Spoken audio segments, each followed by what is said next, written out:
A sudden flash of light in the dark. An animal reacts immediately, pure sensory reflex. We humans, however, instantly start analyzing where the light came from and what it means for tomorrow. Every creature inhabits its own sensory world, or umwelt. Animals largely occupy an immediate physical space, while the human brain functions as a powerful prediction machine. We've built a conceptual umwelt constructed almost entirely out of time. Using the past to build scaffolds for the future is a powerful survival tool. But that biological advantage is also our deepest psychological trap. Projecting scenarios breeds heavy anxiety for unwritten futures and deep regret for an unchangeable past. Because we constantly loop these projections, our memories and our anxieties feel heavy. They seem like incredibly solid, loud, and permanent fixtures in our minds. That heaviness is why the advice to just live in the now often feels so frustrating.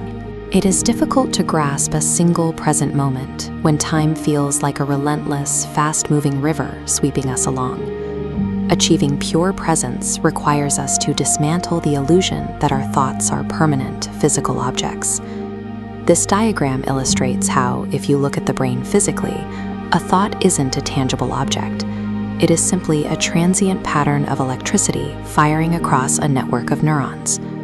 Our working memory has a very short shelf life. Without active rehearsal, repeating the thought to keep the energy flowing, that precise electrical pattern naturally decays in just 15 to 30 seconds.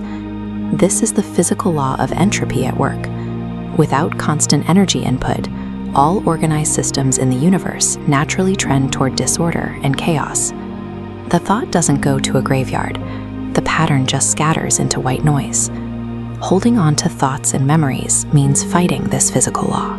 It requires us to maintain a highly organized, low-entropy state, which demands a constant, exhausting input of metabolic energy to keep those neural connections from drifting into randomness. When you relax that mental grip and stop supplying the energy of recall, those electrical patterns naturally dissolve back into the subconscious void. Even long-term memories rely on physical synapses that weaken without reactivation. The past only survives in your present awareness because you are actively fighting entropy to keep it there. Once you stop feeding it energy, it begins its natural drift toward forgetting. This timeline shrinks to show that the future is similarly fragile when we look at the structural physics of now. In classical mechanics, the present is an infinitely thin boundary between what was and what will be, possessing exactly zero duration. We try to bridge this zero duration gap by continuously building future predictions, but instantly crowds those old thoughts right out of our limited workspace. The entire distinction between the flowing past, present, and future was exposed as a stubborn, persistent illusion by Albert Einstein's theory of relativity. This model illustrates the block universe, where time doesn't flow at all. Every single moment, past, present, and future, exists simultaneously as entirely static coordinates within a cosmic block. In this model, living in the now is the act of successfully anchoring your awareness to your specific current coordinate in the cosmos. The future is just another heavy conceptual layer we project. When you let real-time, immediate data flood your senses, that imagined timeline collapses. So, what actually remains when we stop fighting entropy and let the heavy projections of past and future fall away? The removal of the timeline results in flow, a state of intense, optimal creative activation. This brain model shows the mechanism behind this state: transient hypofrontality. During deep focus, the prefrontal cortex deactivates.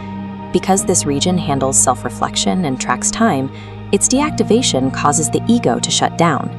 The sensation of time vanishes entirely. You are no longer a separate narrator watching yourself live. Your mind merges completely with the immediate action itself. We obviously still need the timeline. Destroying the past and future permanently would strip us of the identity we've built and the purpose we imagine for tomorrow. But while we must plan for tomorrow and learn from yesterday, the present is the only stage where any action can actually be performed.